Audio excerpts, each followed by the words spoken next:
Setiap tanggal 17 Agustus masyarakat Indonesia mengenal momen penting ini. Ada momen sakral yang menjadi titik awal kemerdekaan Republik Indonesia di tanggal itu. Kesakralannya dituangkan dalam lambang negara berupa burung Garuda.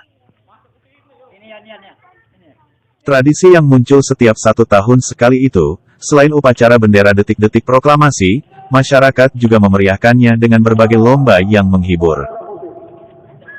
Salah satu lomba yang menjadi ikonik hari ulang tahun Indonesia ini, adalah Panjat Pinang. Meski banyak lomba lainnya, namun Panjat Pinang yang paling dikenal masyarakat.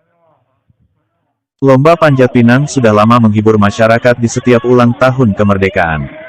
Dengan berbagai hadiah, serta variasinya.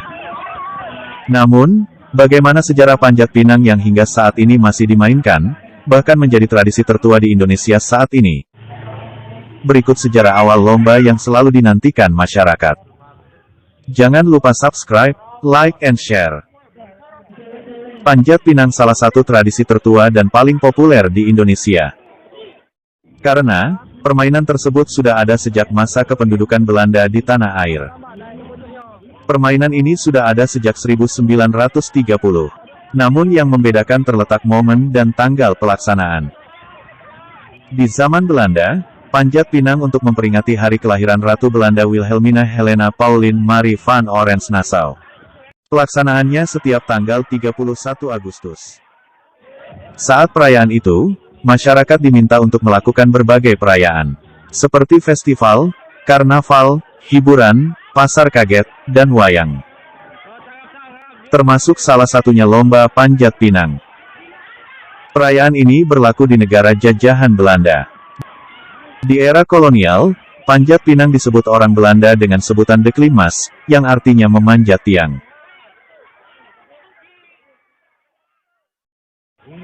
Sama halnya dengan Panjat Pinang saat ini.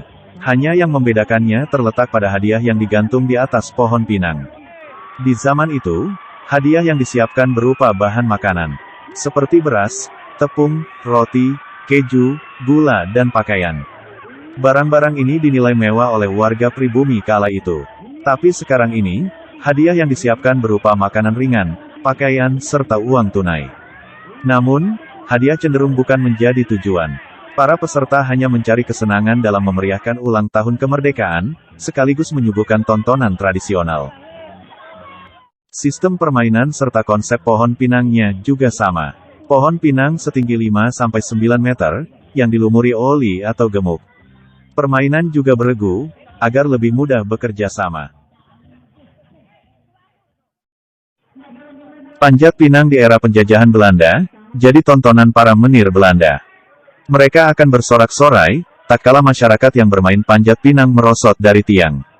Kesulitan yang ditampilkan itu, seolah menjadi hiburan para penjajah kala itu. Karena hal inilah, sebagian kecil masyarakat Indonesia menilainya sebagai bentuk pembodohan, serta dianggap mempertahankan tradisi kolonial. Salah satu daerah di Indonesia sempat melarang Panjat Pinang, yakni Kota Langsa Provinsi Aceh. Larang tersebut tertuang dalam Surat Instruksi Wali Kota Langsa bernomor 450/2381/2019 tentang peringatan Hari Ulang Tahun ke-74 Kemerdekaan Republik Indonesia tahun 2019. Meski ada yang menganggapnya buruk, sebagian besar masyarakat menilainya positif. Karena, dari tradisi Panjat Pinang, banyak hal yang dapat dipelajari. Pelajaran yang dipetik yakni, melatih kerjasama, kecerdikan, dan saling mendorong antar pemain. Selain itu, tradisi Panjat Pinang juga menyingkirkan ego pribadi. Untuk mencapai kemerdekaan atau kemenangan tidak bisa dilakukan satu orang. Namun perlu kekompakan, kesabaran dan keuletan. Agar hasil yang didapat, dapat dirasakan bersama.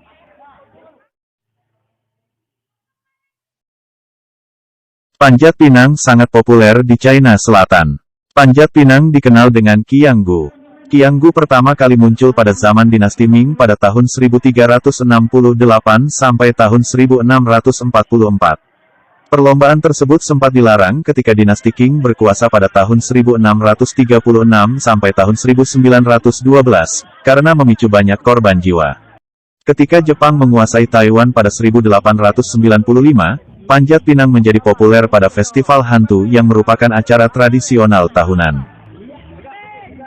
Nah, itulah sedikit sejarah Panjat Pinang di Indonesia, semoga menambah wawasan serta dapat mengambil nilai positif dari tradisi warisan Belanda.